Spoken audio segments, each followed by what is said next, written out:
Greetings, everyone. I think we'll go ahead and get started, or shall we wait another couple of minutes? Go ahead, Mary. Yeah, okay. Great, so greetings, everyone. My name is Mary Taylor. I'm the Assistant Director of the Center for Place, Culture, and Politics at the Graduate Center of CUNY. And I'm really pleased to be hosting this event to launch Kareem Rabie's book, Palestine is Having a Party and the Whole World is Invited, Capital and State Building in the West Bank, in cooperation with our co-sponsors, the Department of Anthropology at the Graduate Center CUNY and Left East. We're planning for this event to last for about an hour and a half at most, so an hour and 15 minutes, an hour and a half. Before I introduce the speakers, I would like to acknowledge that the Center for Place, Culture, and Politics and the Graduate Center CUNY are located on the ancestral lands of the Lenape peoples, past and present. I'm going to introduce the three speakers, and then I'll be handing it over to Mezna Qato to begin the talk. Kareem Rabie is Assistant Director of Anthropology at the University of Illinois, Chicago, and Visiting Fellow at the Center for Place, Culture, and Politics and the Committee on Globalization and Social Change at the Graduate Center CUNY. Mezna Qato is Margaret Ann Steve Fellow at Newnham College, University of Cambridge. She is a social historian of Palestine and the Palestinians, and was previously Ibrahim Abulugod Fellow at Columbia University and Junior Research Fellow in the History of the Modern Middle East at King's College, University of Cambridge. David Harvey is Distinguished Professor of Anthropology and Geography at the City University of New York and the Director of Research at the Center for Place, Culture, and Politics. He's the author of many books, articles, and lectures. His most recent book is The Anti-Capitalist Chronicles, 2020, Pluto Press. Professor Harvey has been teaching Karl Marx's Capital for nearly 40 years. Greetings, everyone, and I'll hand it over to Mezna now. Thank you so much, Mary, and also Fayyad and everyone at CUNY for bringing us together, organizing this, keeping us all on track, and coordinating things as the vicissitudes of Palestine politics meant that we had to change things quite often. I'm so delighted and honored and pleased and chuffed and all sorts of things to be here to celebrate Kareem's work. It's an extraordinary study of stateless state building, of markets and class, home and housing, and that very much under-conceptualized notion of Palestinian capitalism. Last April, when we first announced this launch and celebration of Kareem's work, Palestine had not yet exploded once again in mobilizations in Jerusalem and elsewhere. The intifada of unity and hope, or hope and unity, hadn't been announced, manifestos hadn't been issued, collectives hadn't been formed, op-eds hadn't been commissioned, and the front page news rarely featured Palestine, let alone Jerusalem or Gaza. Things have changed. Then we felt that to organize such a conference, such a launch, and to talk about Palestine throwing a party felt a little dissonant. Though I think we both agreed that Kareem had much to say, and this book has much to say, to those mobilizations, to the ways in which they're discussed and written about, articulated and conceptualized. But we're here now. And I think what's important to understand is that we're not here now simply because Palestine is no longer in the news. But because, and in an ironic way, Kareem's book and what it tells us about stability and the stabilizations of the occupation through capital, through market, through economic coercion and economic financializations mean that it is actually now more than any other time that it is important to remind ourselves that the occupation is still there, that subjugation remains, and that,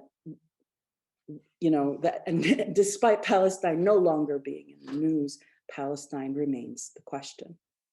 So I'm going to start first off by asking Kareem to just tell us a little bit about the book in general, give us a context, situate all of us so that we can really do a deep dive into some of the arguments it makes, and how it makes them and where it does.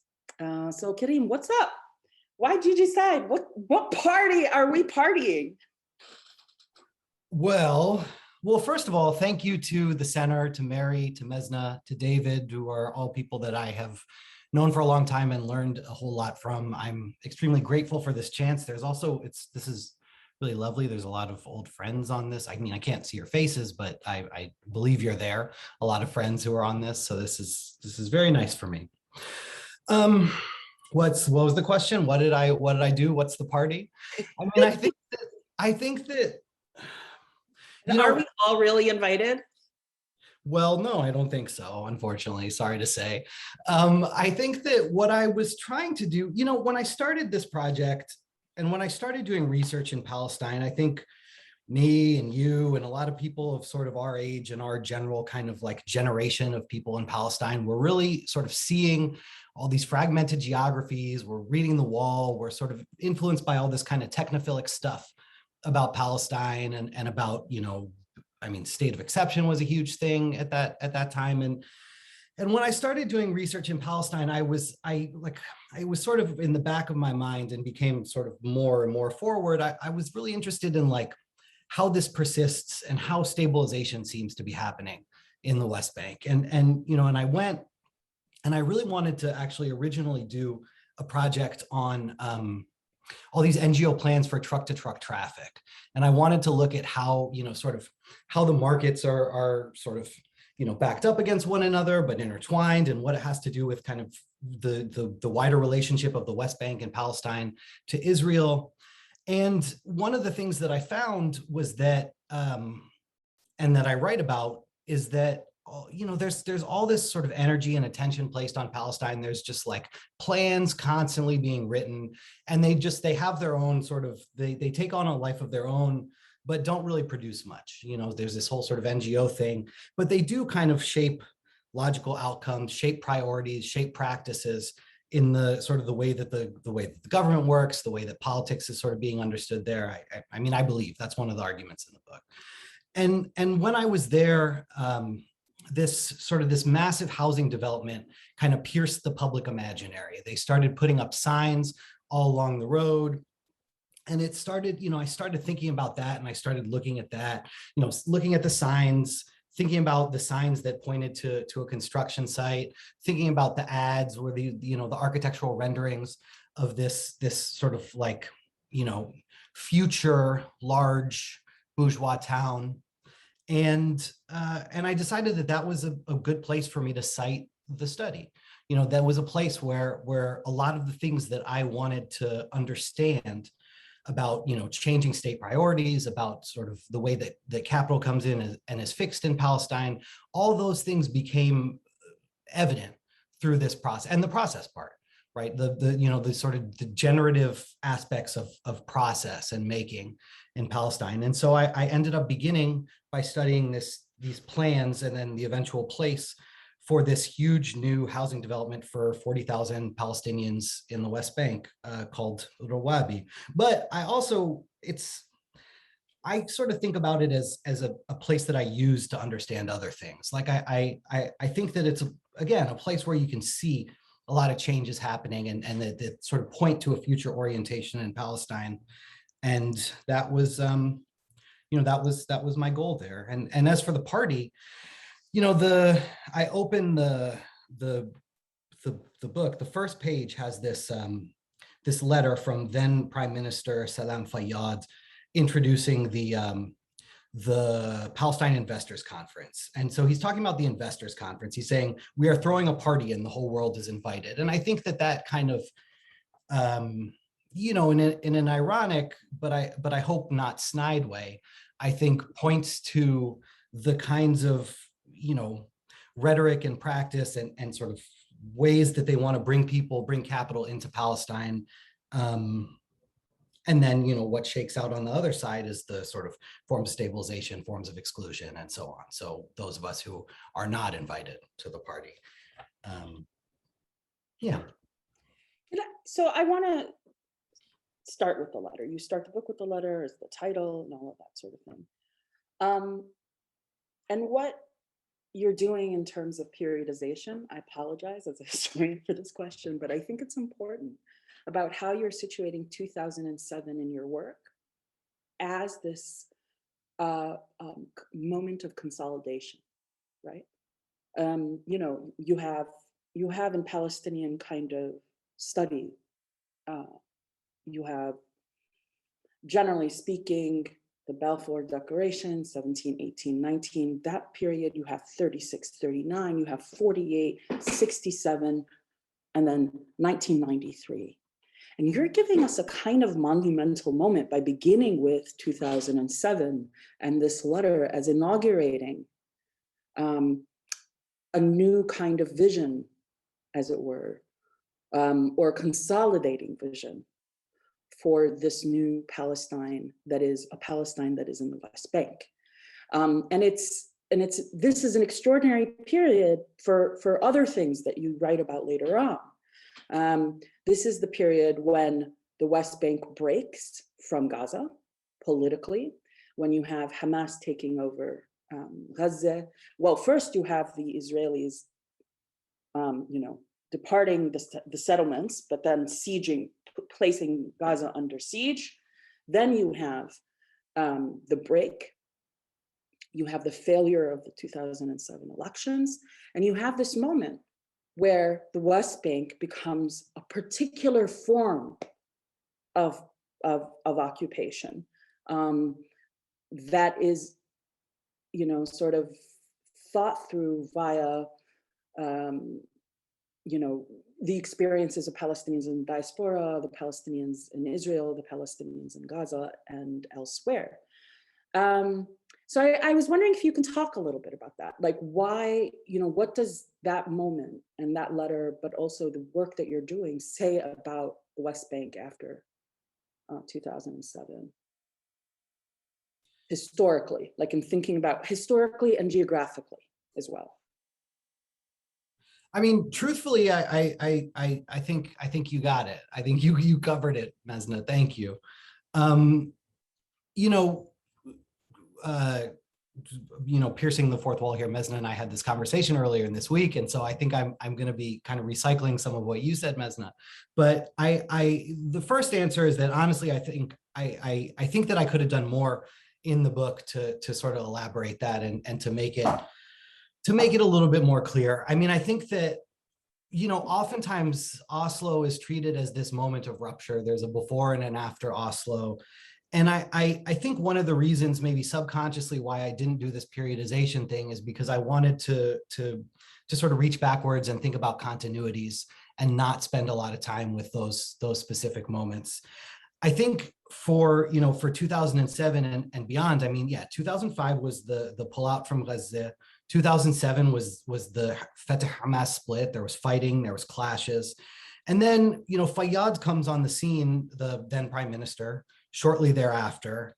And this is a point that you made, Mezna, which is that, you know, there were kind of technocratic elements in Palestine, in the government of Palestine, governance structures of Palestine, some of which I talk about in the chapter on planning and Oslo planning. But that maybe Fayyad was kind of a new kind of a figure who was doing it outside of the PLO and in a way to kind of rehabilitate the PA in the West Bank. So I think that all these sort of, there's this historical moment, there's the sort of practical and quite violent government split, and then there's the consolidation of Gaza and West Bank and the West Bank, of each of them. There's the consolidation of Gaza on one, and then the consolidation of the West Bank. And then I think that what I am pointing towards is that was the moment where a different kind of attention, a different kind of development gets paid to the West Bank, and the West Bank gets built up at the expense of, you know, at the expense of Gaza, at the expense of Jerusalem, at the expense of historic Palestine, that a different kind of attention and a different kind of sort of movement towards stabilization started to happen there, I think. But yeah, I mean, it does mark a new moment, but I think in one way it's new because some of the figures are new and some of the kinds of activities are new. But at the same time, I mean, I think that it's pretty viable to think about Oslo as a different moment of the same kind of stabilizing function, stabilizing endeavors, you know, and I think that that's what maybe one of the ways that the periodization is a little sort of fluid, but I think that that's what I think about that. Right. I mean, I would even go further back and think about the West Bank of the 1950s and the stabilization processes that the Jordanians put in place when the West Bank was under Jordanian rule, as similar in key ways. What you have now, though, is that you have a Palestinian leadership and a Palestinian sort of capital that holds larger sway in how that stabilization process happens. But I wanted to kind of think about this too in relationship to something we've talked about a lot and has been critiqued sort of ad nauseum in a way, but is interesting in the sense in your methods and your conversation in the book around the question of scale.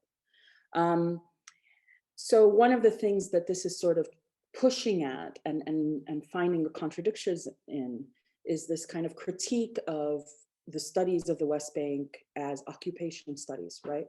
And the way settler colonialism as a concept is an attempt to bridge that fragmented scholarship, right? Where people either work on Gaza, they work on Palestinians in Israel, or they work on Palestinians in West Bank. And then there's the few who work on Palestinians, the ethnographies of the Palestinians in Lebanon in particular, and never think of them cohesively. And so settler colonialism as a concept enters the scene, and well, it has a longer history, but it enters in its current iteration to sort of bridge that occupation studies frame. But I think what's interesting about your work is that you sit and situate this work so clearly within a conversation around the West Bank, but your scalar mode is also calling for different kinds of ways of thinking around Palestine, right? On a global scale, on the scale of capital flow, financialization, broader transnational market networks and capital, but also at the flow of like at a very particular and in some ways peculiar site in Rawabi and its environs in Ramallah. So I'm wondering if you can talk a little bit about that. Like what are the tensions that you were seeing? I know, for example, that, you know, a book like this that is sort of talking about so closely the West Bank, you know, how would you think about it vis-a-vis Gaza, for example, and the certain kinds of processes of capital in Gaza, even under siege, right? Or despite siege, however you want to frame it, and amongst Palestinians in Israel. I mean, I think it's really interesting, sorry, but also to add to that, like, I think it's interesting that Bashar Masri is a diasporic figure, right? His money accumulates as a Palestinian. I mean, his origins in, notwithstanding, he, you know, how do we think also about the Palestinian diaspora in this story? I mean, there are a million questions there. Wow, where to begin? I mean, I think that, you know, I don't have maybe a very confident answer in one of them, but I have the honest answer, which is that I think that it's tough to push against the fragmentation of all these places and of Palestinians from one another in the diaspora and in Palestine, and then only really talk about or only really do my research in the West Bank. I'm very aware of that. I think that, you know, I've been thinking about this a lot recently in May, in particular, May and June, with what was going on in Palestine. And I think that it's related to my answer to your earlier set of questions about the kinds of sort of energy and interventions that are happening in the West Bank at the expense of other places. And there are a couple things. Like, there was a talk in May, I think, Nadia Belhaj and Bashir Abu Manna, and I forgot who else. But Bashir made this argument that he said the reason that we're seeing resistance now inside and in Gaza is because they're not Oslo territories, is what he called the West Bank. And I think that the point that he's making there is that there's a different kind of, intervention, but also a different kind of placemaking and material reality for people there. And I think that what's going on with sort of real estate development and the kinds of cultural promises that are happening in places like Rawabi is the flip side of what's going on in the other places. And I as I was kind of rereading sections of this to remind me what was there, I said it pretty explicitly on one of the earlier pages, like Ramallah and its surrounding areas are the primary sites for development as market building, and they exist in a vacuum enabled by the distribution of Israeli state violence elsewhere. And so I think that what's happening in the West Bank, where there's a kind of a sort of a like more normal Palestinian life being permissible there, being possible there, is the flip side of the way that other places are targeted. I mean, there's a line from Ghada Kadmi that I quote maybe multiple times in the book, where she's talking about Ramallah being one of the fewer and fewer places where a kind of Palestinian life is permissible. And I think that's sort of what I think is going on. So the stabilization is not just market stabilization. It's not just sort of like relative security from Israeli incursions. It's also this cultural thing. And so the point you make about these kind of ongoing discussions among scholars of Palestine about settler colonialism and settler colonial studies and indigeneity and sort of what the proper framework is, I think that all of those discussions are people struggling with how to think about the links, and the in Cindy Katz's terms, the counter topographies of how sort of Palestinianness works, how struggle is unified or not. And I guess also related to the line from Ghada Kadmi, there was an interview between Patrick Wolf and Kehlani Kouanini, and they made the point that kind of pushing back on the way that Wolf is often taken up as this kind of like really sort of severe analysis, made the point that a big part of how this works is making it impossible for indigenous people to live as indigenous. And I think that's sort of the maybe the kind of like that's the formulation in the center, I think, of what I'm trying to understand about settler colonialism and indigeneity and links and diaspora and so on.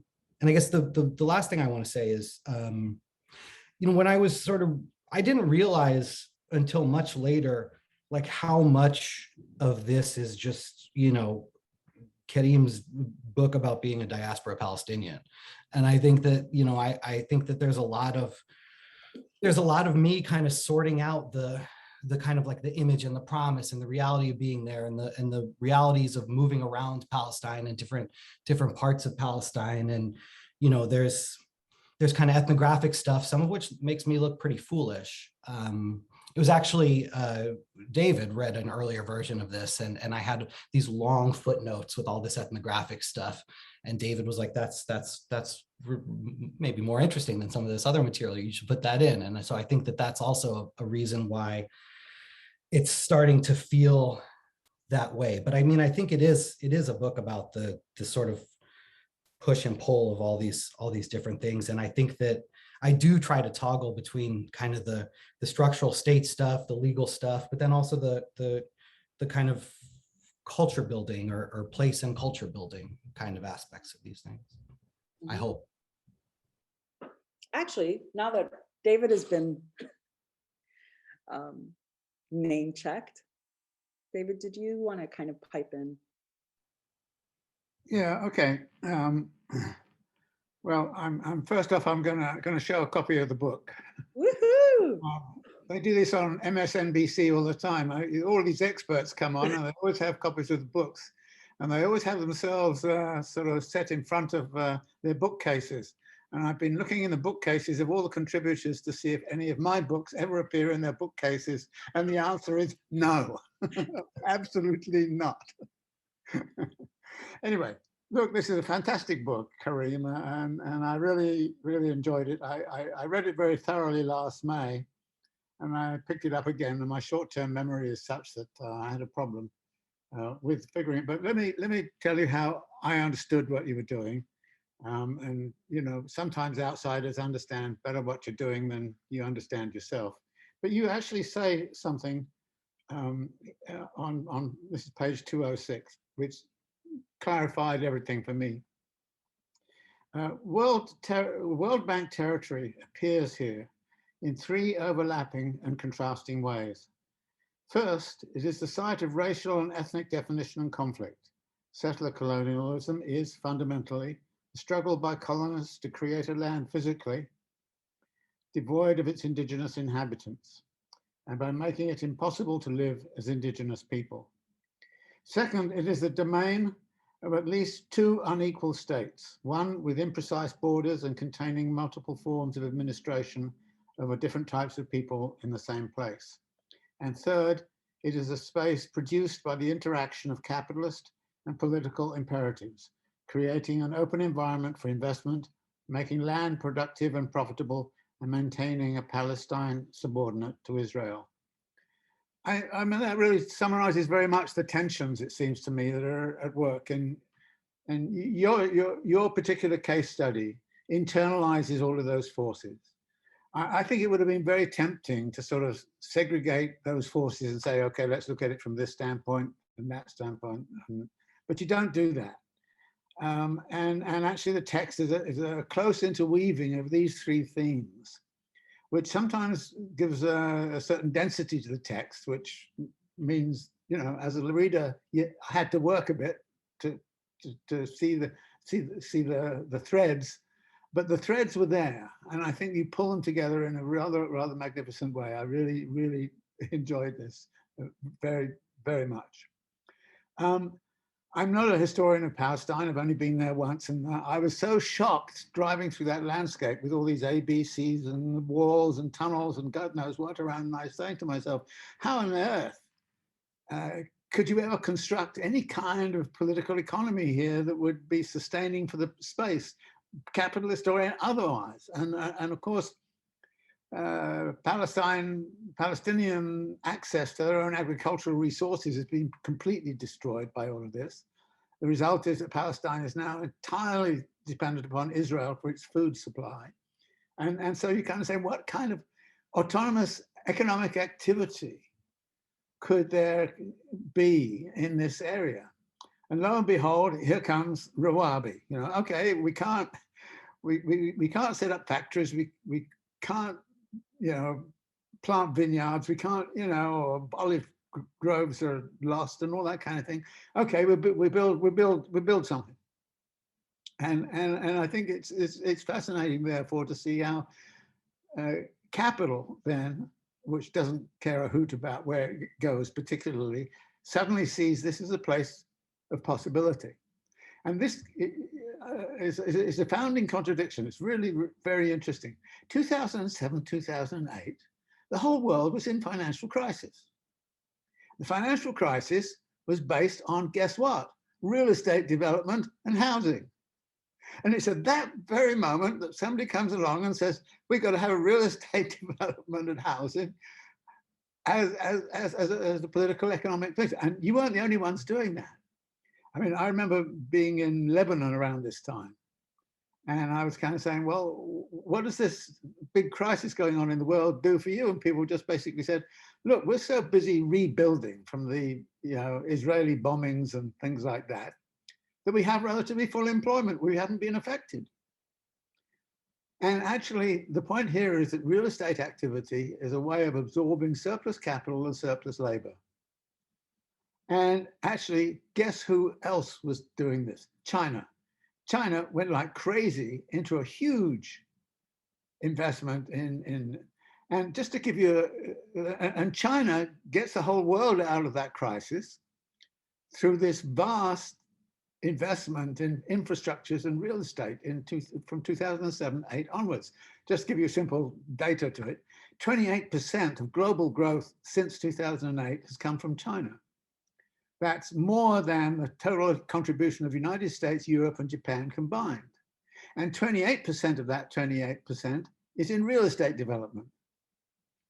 So there's a lot of money in the world sloshing around looking for places to go. And here, of course, the Qataris have a lot of surplus money. What the hell are they going to do with it? Somebody comes along and says, okay, we could do something like this. And now, the important thing about real estate development is not necessarily the final product. The important thing about real estate development is you absorb surpluses of capital and labor in such a way as the economy starts to get going again.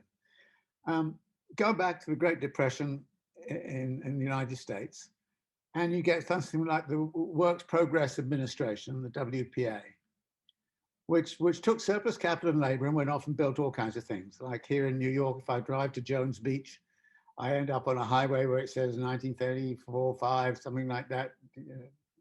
This was built. They built the Parkway and the Blue Ridge Mountain Parkway.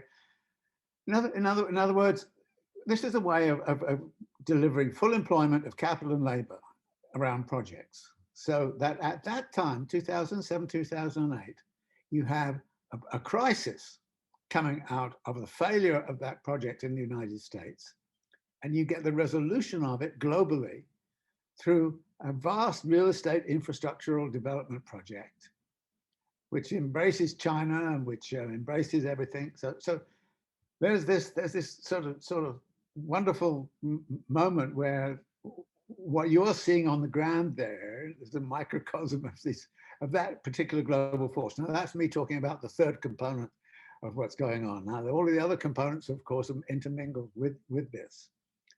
And I think that there's an incredible kind of story told here. The other aspect of the book that's very intriguing is, to be honest, it reads a bit like an Agatha Christie novel.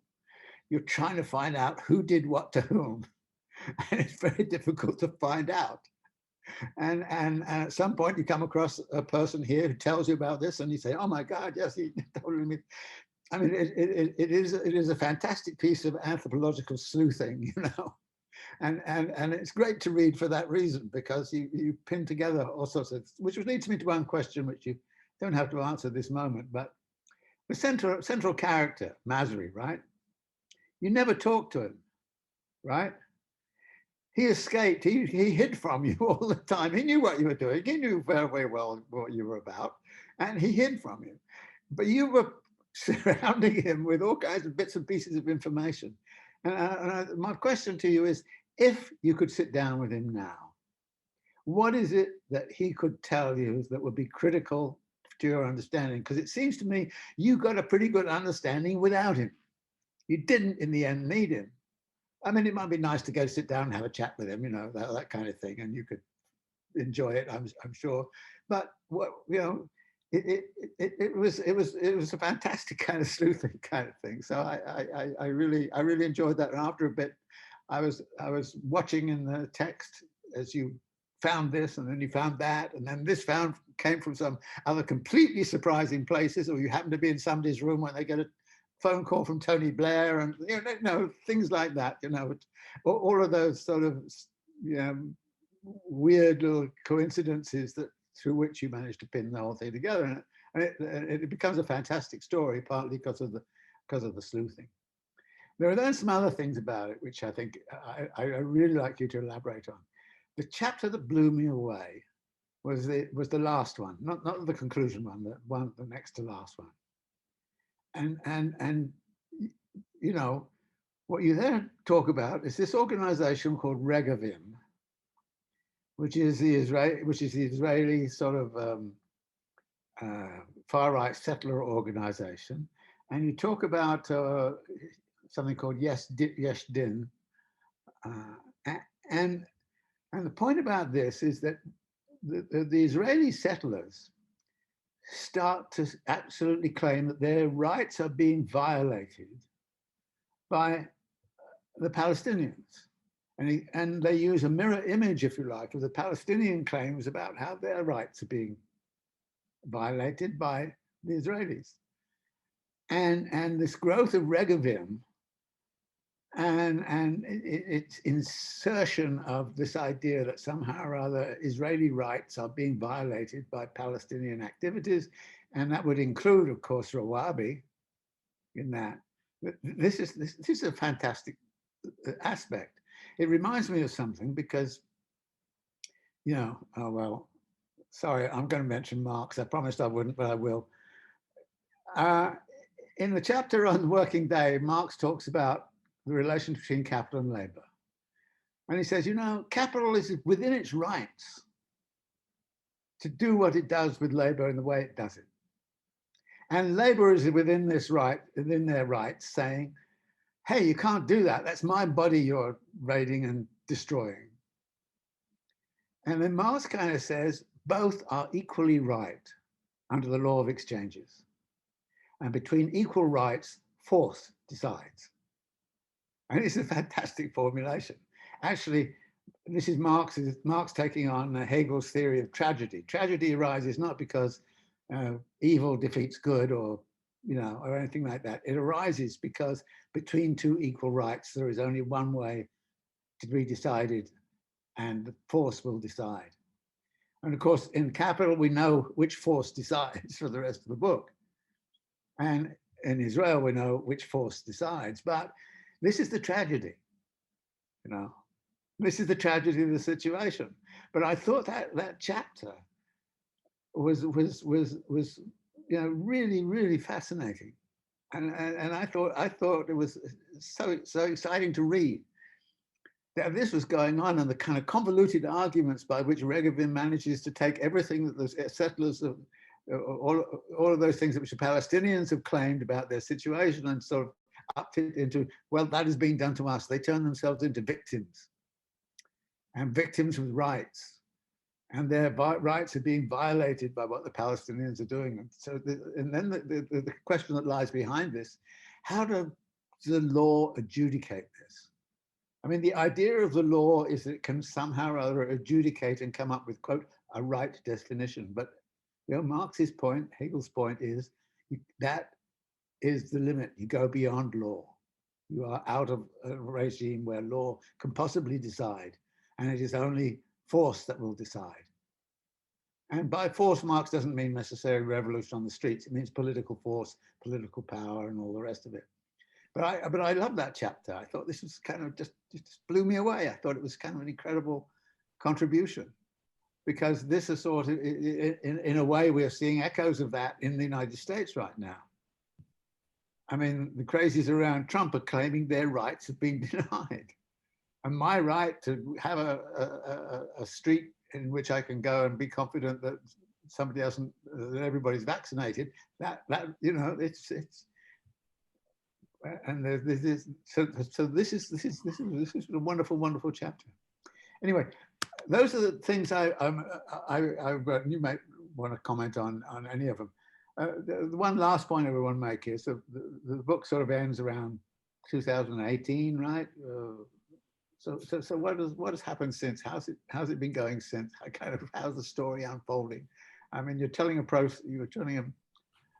very good study of the process of becoming, and it's still in becoming, but of course it has this you know, yeah, capital and labor are being absorbed in it, and in many instances, by the way, historically, it hasn't mattered that the final product went bankrupt. The most important thing was the money that was spent on the construction and the architects and all of that kind of thing. That was more important than the actual final product. Now, in this case, we may find the final product that didn't work, but how's it working? Anyway, so those are my comments and remarks. And so I'm sure you have some comments you want to make in response.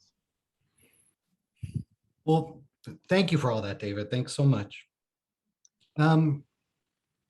Well, let me, out of order, but the since 2018 question, I mean, I think my answer is exactly what you started to talk about at the end. Like, the process is the important thing. And, you know, it's still going along. It's still sort of being built. It's not really clear how many people are living there. The last thing I read said a few thousand. I quote the the census from probably now 3-4 years ago, but the census said that there was only 710 people living there. So it's not very full. But I think that, you know, so this solution, the sort of like the building and the real estate solution to problems in capital it makes sense to be happening in Palestine in 2007 and 2008, also because it's part of a shift in how development worked also, because development started funneling money to the private sector.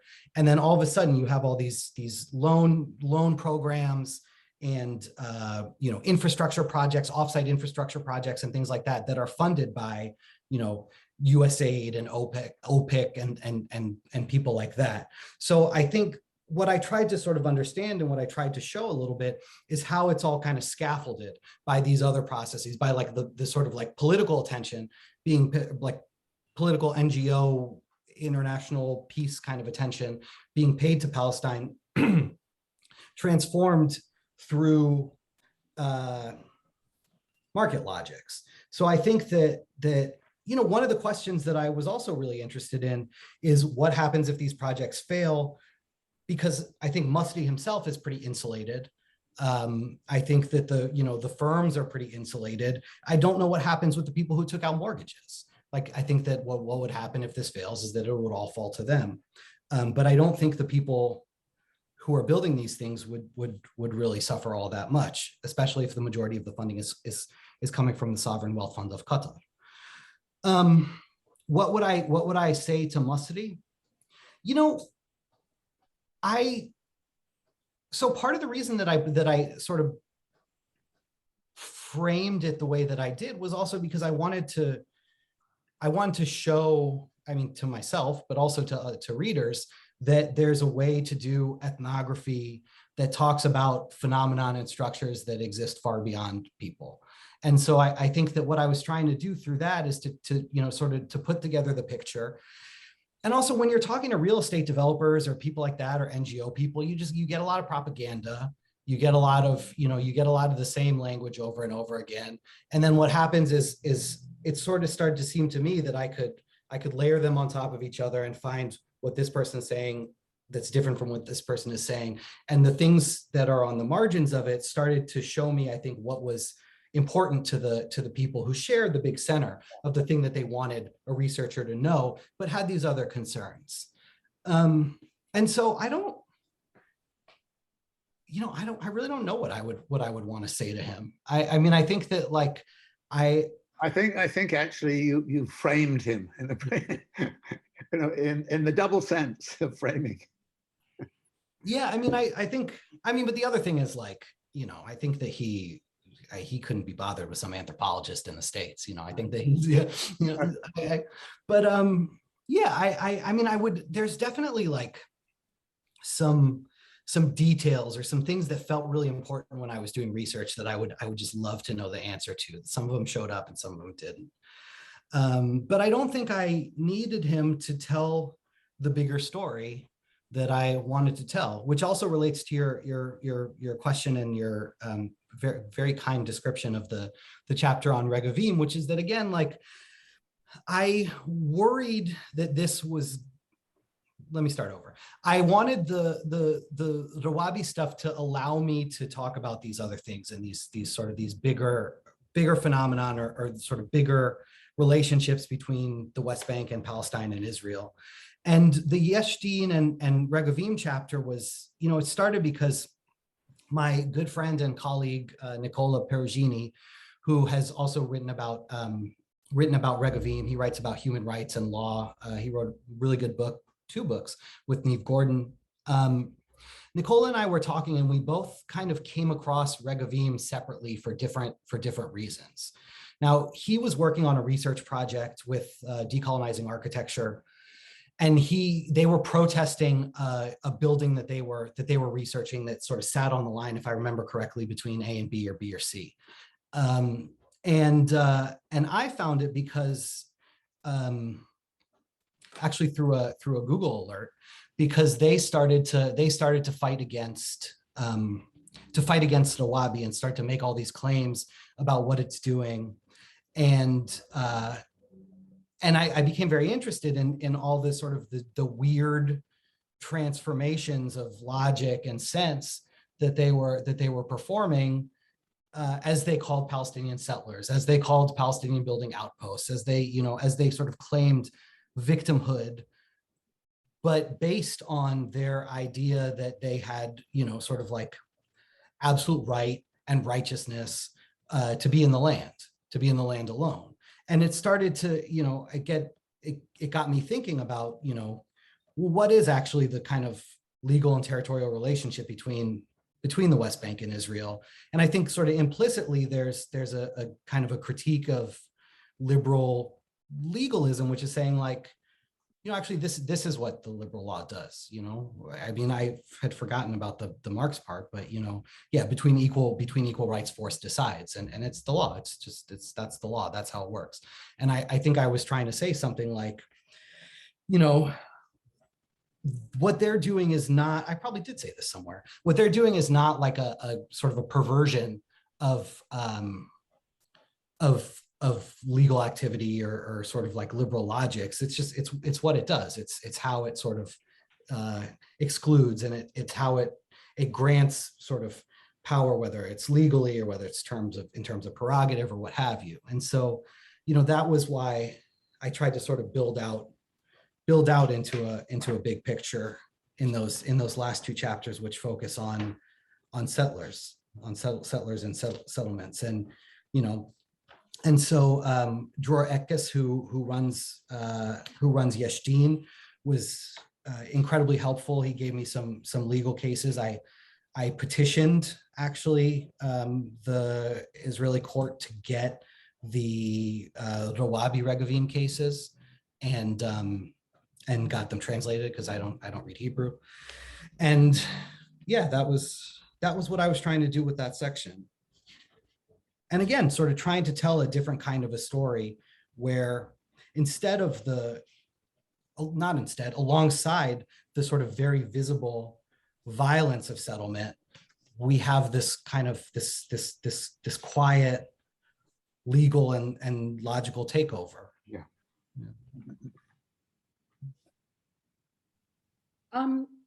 So we're 50 minutes past, so I thought best to start taking questions. So what I instructed everyone to do is, if you would like to ask a question, you can either raise your hand and I'll call on you, or you can write your question in the chat, and both are apt. I did actually, in thinking about that last chapter, one of the things I thought really extraordinary as well about it is, first, it serves as a bit of an instruction manual on how to conceptualize also the way decolonize and decolonization has been taken up by some parts of young Zionism, to think about Israel and as an indigenous state, as it were, and some of the kind of politics, discursive politics that are going on now that relate and echo some of what you write in that essay. And it also made me think about teaching. And, what do you think about how and in what way people should be teaching this book, both in an area studies frame, in a disciplinary frame, but maybe even beyond that?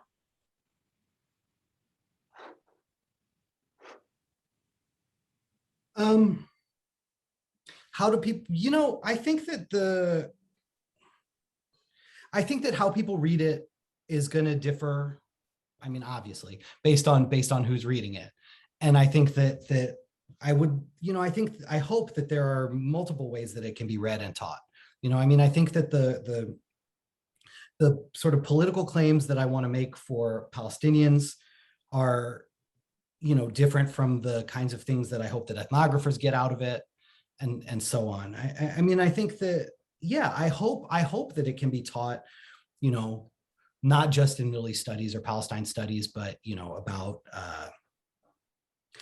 capital, about state building, about law in the state, perhaps, things like that. I hope it can sort of move between fields as a book to teach. Yeah, I mean, I think it was very important in that last chapter that you didn't treat the Regavim case as a perversion of justice, but you treated it as justice. And I think that that was very powerful. And I think that is something that should be taught, because, you know, we live in this world where, you know, the law is supposed to be, you know, sitting up there with balancing things, and, you know, it doesn't balance things at all. Well, that reminds me, David, I didn't pick this up in your previous comments, I forgot, but I did want to do more. I did sort of have in mind that I wanted to do more about the links between that and the US. And actually around the Trump time, I started to listen to all these Border Patrol podcasts where they're sort of making the same claims. They're talking about sort of territory and threat and all these things in exactly the same way. And ultimately, I just honestly got too nauseated by listening to them and didn't want to spend any time with them. But I think that the you know, the framework, yeah, it's not a perversion of justice. It's justice, and it's easy for people with completely conflicting positions on what rights or what is just can sort of operationalize the same things. And that was what I was trying to show, and then maybe also relates to Mezna, your last question, which is that, you know, I hope that this is also read as not just a book about Palestine, but one that can be read laterally into different kinds of conversations, and, you know, parts of it taken up here or there. I hope. All right. David, did you have a different set of questions? I know we both had many more questions, but I wanted to... Not for the moment, no. Okay, so feel free to raise your hand, and I'll call on you or ask a question. Kareem, I don't know if you saw Rachel Heyman. Yeah, there you go.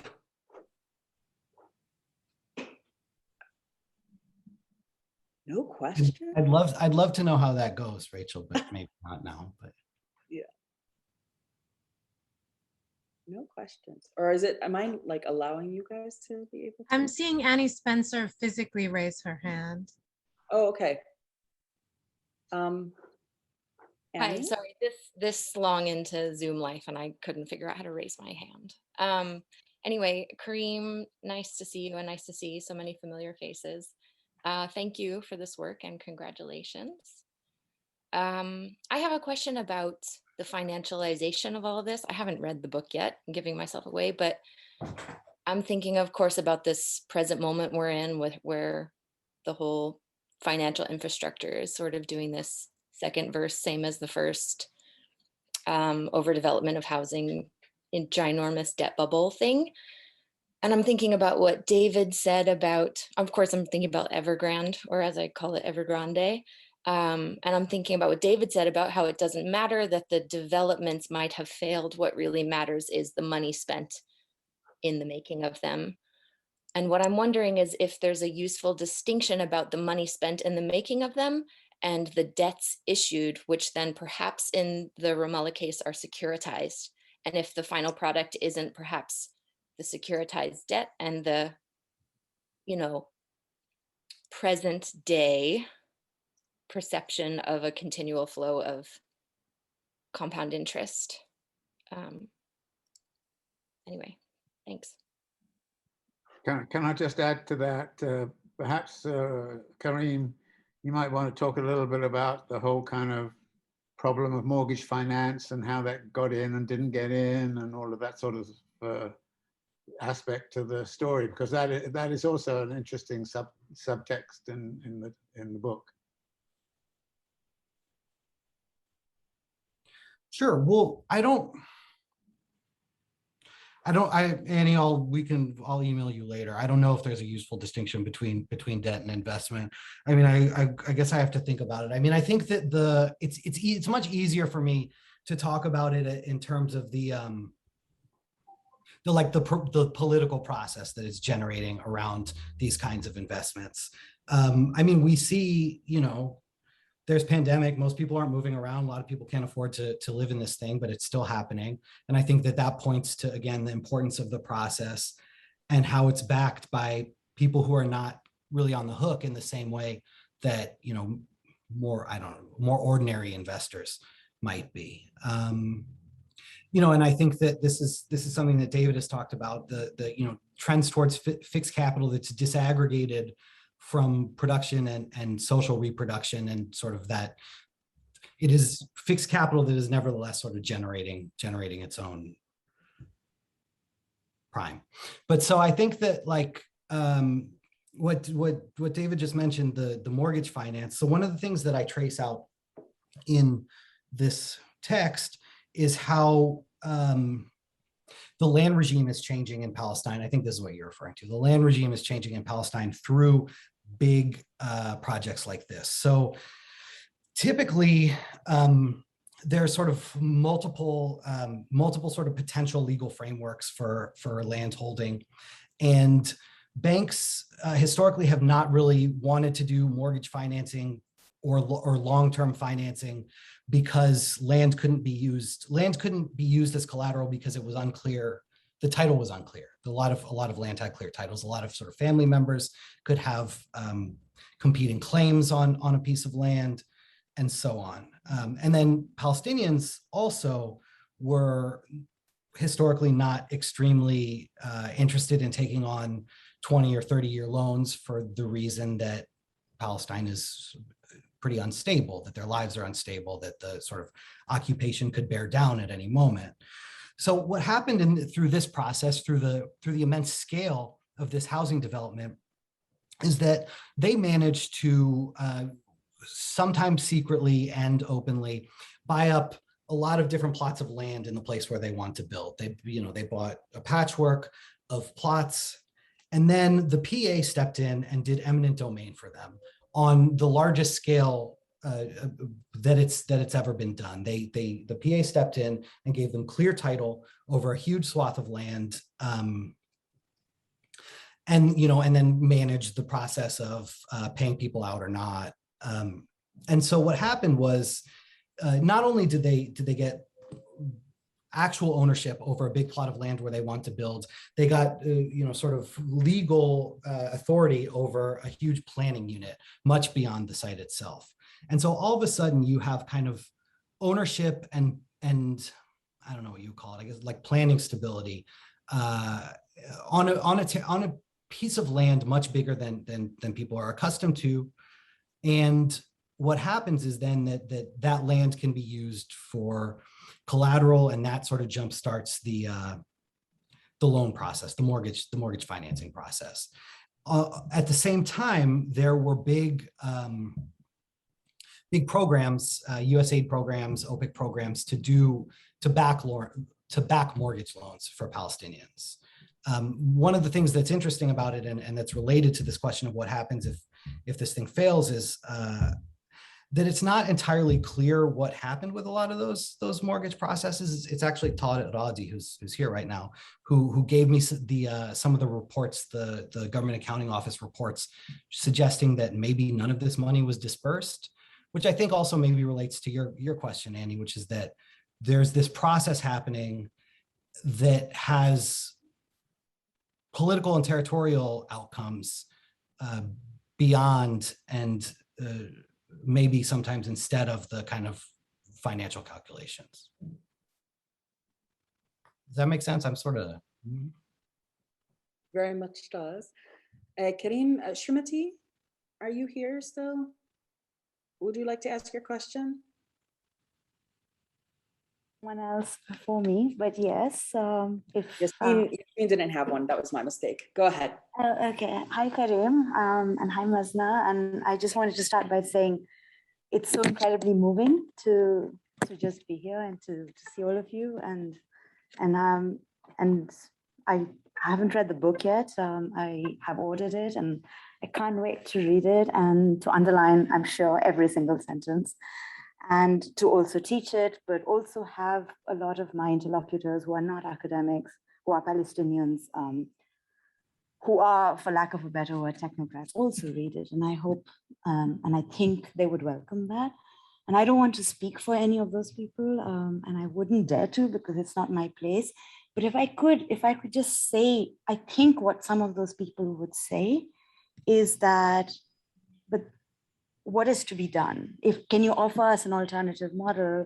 There are people in Ramallah who really, not Rawabi at all, because I take your criticisms of how it's been executed, but there are people who are desperate for housing, who are desperate for loans, because the land, as somebody had said, tends to be owned by elite Palestinians who can develop their own land and put houses up. This is the problem of urban development in Ramallah. This beautiful, once beautiful city is now just totally, turned into a housing and urban development project. But my feeling is Rawabi and these kinds of projects were at least trying to offer options to people who weren't originally landowners. And this is not at all a defense of them at all. It's just, maybe it's Professor Harvey's sort of question, but the other way, which is what might they say to these criticisms? So Professor Harvey's question was, what would you say if you could meet these developers? And my question is, what might they say? Because I do think at least some of them do think that the development of the country, at least through housing, is one thing to do in the context of colonialism, that there is a need for these kinds of projects. And what a lot of people have said to me, and I think maybe you've heard that too, Kareem, is that, oh, this is what the Zionists did. This is what the Jews did. When they didn't have a state, they bought land and they built. And we should do the same thing. And again, this is not at all a criticism of your work at all. I really, really, really want everyone to read it. But I'm just trying to imagine what would the answer be. So. Thanks, Sreemati. I wanted to tag on to that actually, Kareem, before you answer Glenn's question about the influence of the business of the capitalist with the Sultan, with the PA, because I think they're a little bit linked. So I try really hard and not to just take like a judgmental stance towards people who want to live in these places or the sort of the idea of housing development in the first place. I mean, I think that one of the things that I try to talk about in the text is how actually like powerfully appealing something like the idea of a stable, secure, nice place to live is for a lot of people. I interviewed a guy, I heard this kind of thing a bunch of times, but I quote one guy who's really excited about the idea of taking on a 20 or 30-year loan because he conceives of that as stability. Like and I think that it really struck me because, I was talking to him probably in 2009 or something, directly after the collapse. And it was really wild to me to hear that. But I think that, people are looking for and grasping on to something that feels stable to them. And I think in that regard, I think that the development is giving that to people. And so that's also why I don't want to kind of just take a judgmental stance to it, but instead to really look at like what it's producing. What are the wider relationships it's producing? What's it doing in terms of the state and in terms of the PA and market building in Palestine and things like that, which is related to this question about what's the relationship between capitalists and the PA. I mean, I have a couple chapters, I think, where I'm talking about how these kinds of ideas and priorities enter into the government, and how the national priority, the quote unquote national priority to develop affordable housing enters into the government and becomes really an organizing principle that's used to sort of generate foreign investment and so on, but also has worked to kind of reform ministries in relation to these wider projects. So I think that the PA is linked to sort of the imperatives of capital. There are people who move back and forth between government and NGO work and the private sector. And I think that, this also shakes out in some of the sections on planning, where I talk to these planners who are, trying to do spatial planning, trying to think about what a state needs, what it would look like, where you would put things like, landfills and treatment plants and so on. and are finding their responsibilities really chipped away by the wider sort of set of government priorities and government orientation towards the private sector. And then I think on the sort of what to be done kind of question is, again, I mean, like, I want to make pretty clear that, like,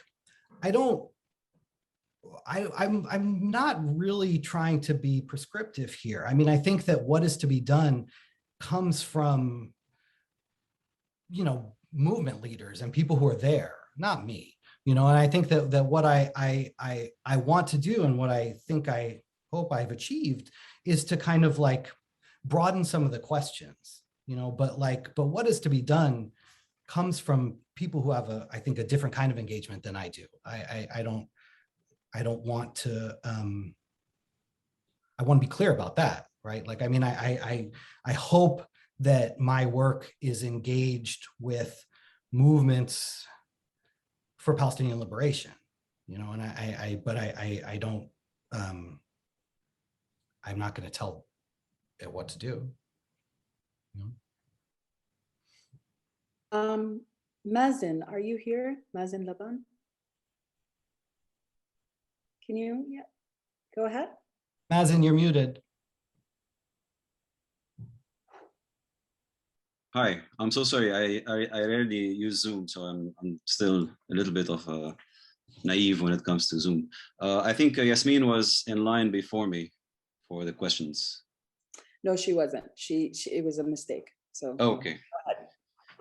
Okay, Kareem, it's very nice to see you. Congratulations on your book, and thanks, Mezna and Mary, for organizing this event.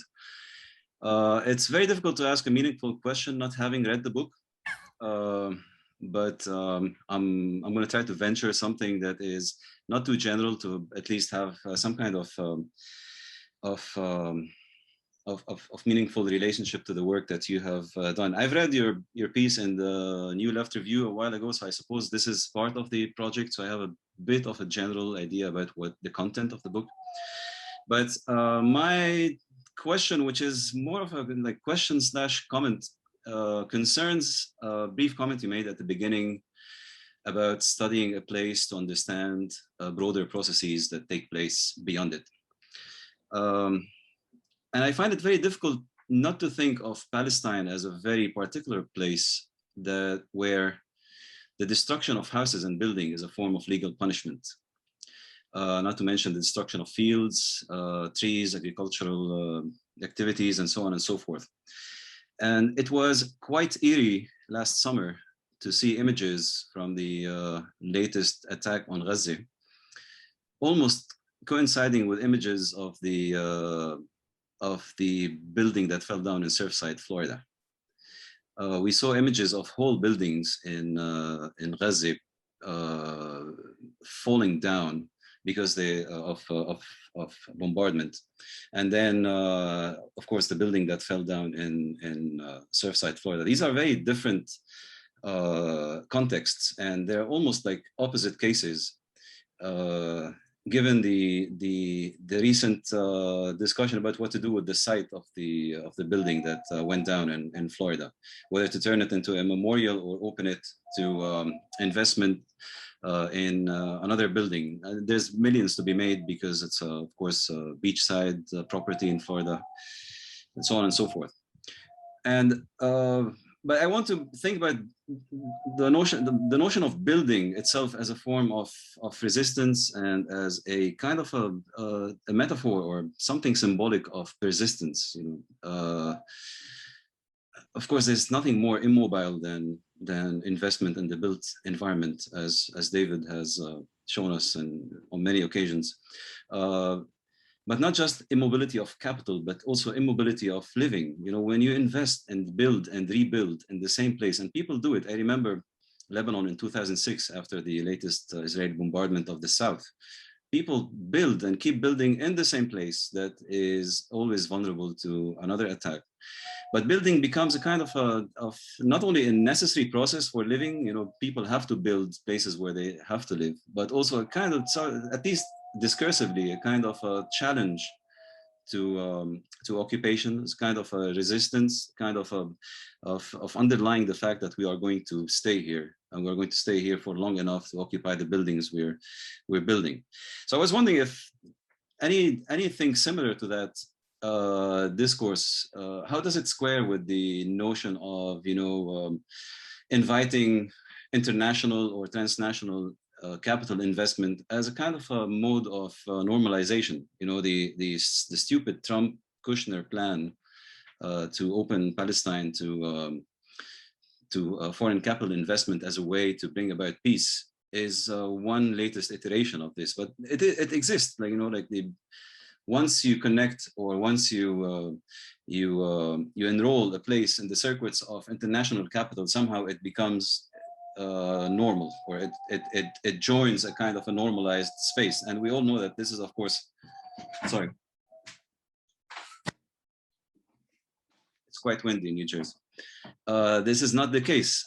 Places are already enrolled in the circulation of transnational capital, and this already makes them vulnerable to many things. So is there any way that this, you know, this notion of building as kind of a resistance or challenge even coincide with the discourse of opening the place to international capital? Sure. I mean, I'll try to answer really quickly. I mean, I think that your last point, places are already enrolled in circuits of financial capital. I mean, that's why I believe that, you know, I can make an intervention by just making that point for the case of Palestine, right? I mean, I think that it is particular and peculiar in a lot of ways, but places are enrolled in the circuits of financial capital, and this is what it looks like and what it's doing in the context of Palestine. I think that on the question of building, there are two things. I mean, I would point you to the work of Paul Colbury, who's an anthropologist who studies land defense, historical land defense in Palestine. Alessandro is nodding. He probably knows him from Johns Hopkins. And Paul, Paul is the expert in sort of like ideas and practices of land defense, including through the market, through buying land and sort of establishing ownership over places in the land. And then the final part of that is also, I mean, I think that that's one of the things that is related to this question, how I sort of started to imply or talk around the ways that the public and private sectors are mixing together through these different processes. Also, I mean, I think that developers talk pretty explicitly about land defense and about, you know, this particular large housing development is a form of land defense, is a form of politics. And I think that, again, maybe related to Sreemati's question, like, I'm not interested in sort of judging whether that's right or wrong, but what I want to talk about is how that's sort of changing perhaps political conceptions, but also political practices at the scale of the government, right? You know, it's using language of liberation, of land defense, of anti-occupation politics, and it's doing housing development and privatization in that language, I think, is I think what I would want to say to that. Okay, so we have just a little bit more time, and Daryl, so I was hoping maybe Daryl and Asid, you can ask your questions, and then Kareem, you can answer them both together. And I also wanted to flag, I think you've answered it mostly, but Glenn's question around the relationship between Palestinian businessmen and the authority, which is something that is, you know, extrapolated in the book, you know, talked about in the book quite a bit. But let's get Daryl and Asid's question first, and then Kareem, you can answer and wrap up with your own thoughts. Daryl? Hey, Kareem. Just wanted to join the chorus. Congratulations. I am so excited to get into this book. Of course, I haven't read it yet. So I just was curious. I would just invite you to, you know, share any thoughts you might have about the way that these evolving projects of space and housing connect to the evolving projects of policing in the Sultan. Especially thinking about everything that happened after the killing of Nizar bin Nat. And the reason why I asked the question is that I suspect there might be interesting things about the relationship between policing and space and Rabi that are probably different from what folks expect in terms of the way police and neoliberalism work in other parts of the world. And I suspect that through those differences, there might be some really interesting points about kind of larger questions that are at stake in the project. Thank you, Daryl. Asil? Yeah, yeah, sure. Thank you. Congratulations again, and this is a great book. It's just one. If you can elaborate, Kareem, a little bit, just to connect the book. I know the Palestine has its own specificity, and you elaborated on the situation. But it's hard not to think about other neoliberal projects, similar projects in Cairo, the gated communities in Cairo, the downtown Beirut area, the Abdali project in Amman. I see so many similarities. Like each capital city has its own Rawabi, although they don't have sulta or occupation, but they have, and even the businessmen who did Rawabi, there is even a network between all of these businessmen between Dubai, Beirut, Amman, Cairo, in a way. So there is a larger network of these neoliberal business people working at another level at the banking system and at the capital level. If you can elaborate a little bit on that, like with the Masri and all of that. Thank you. Thanks, Asil. Yeah. I mean, I don't have a ton of detail. I mean, I think you answered the question yourself, Asil, already. I mean, I think that these things are logically coherent in the way that sort of investment and profit making in the landscape work. I mean, I think that it's no surprise that this is what's happening. This is the move for Palestine now, and I think that that's sort of an argument. Although I don't do anything comparative to those other cases, I mean, that's one of the arguments that I'm trying to make, is that this is the form that makes sense from the perspective of capital for Palestine, you know, precisely because it doesn't have really much of a productive sector, precisely because, you know, its dependence on Israel. It's just taken a heightened form, maybe.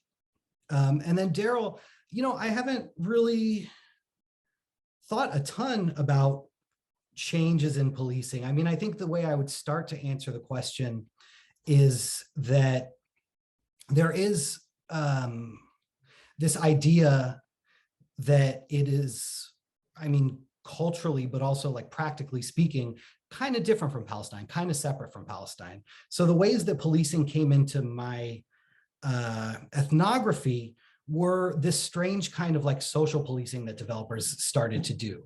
You know, they were, you know, telling young women to sit properly and things like that, you know, and I think that the things that it promises are a Palestine where you don't have demonstrations, where you don't have you know, Nizar Banat. You know, I think that that's what it promises. And I think that there's also a strange thing where, like, you know, I think that developers are really quite aware and quite keen to keep it that way. I think that if there were ever sort of real demonstrations, I mean, I think that they would stop it. I mean, there is a police presence there. The last time I was there was a couple of years ago, but there's a Palestinian police presence there. And, you know, there's a checkpoint right there. There's a checkpoint right there that you know, they've circumvented with one road, which is something I talk about in the book. But, you know, it's not hard to see how developers and the PA and the Israeli authorities could stabilize that place specifically if there were a reason to, I think. Yeah.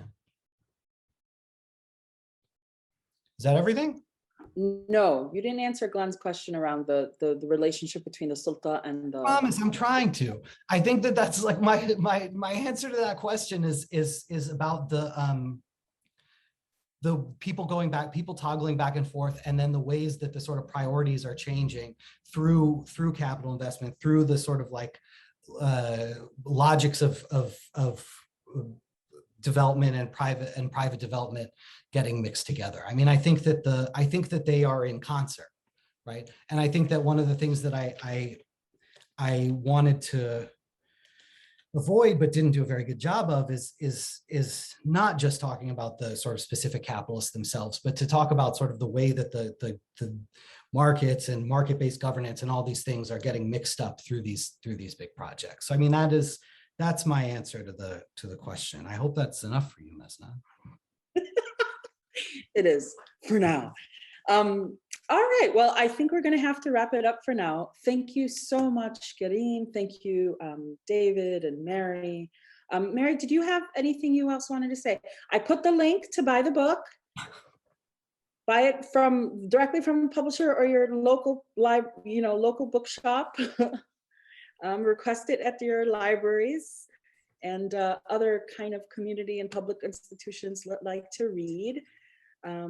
Congratulations, Kareem. This is such an exciting book, and I hope it ushers bigger conversations. It moves the scholarship on Palestine forward in really kind of materialist ways, and you do chart a path, both methodologically and conceptually, that is invigorating and really, really exciting. And we're all really, really proud of you. And Elf Mabruk, and Gigi is napping, Ginger is napping, your dog in the back, and she's super proud of you too. And it's super exciting, and we're so proud of you. Elf Mabruk again. Well, I'm really grateful to you, to David, to everybody for coming, to Mary in the center, to Fayyad. So I'm also delighted to see so many people that I have known for so long. And thank you very much. Thank you. Congratulations once again, Kareem. Mezna, thanks for joining us. Thank you also for taking over for my poor Zoom abilities and managing the show. And thank you, David, also for taking part. And thank you everyone for coming. I've pasted into the chat just a little bit of information on the CPCP. If you would be interested in joining other events, you can sign up for a newsletter there. And thanks again, everyone. Thank you. Thank you. Bye-bye. Thank you.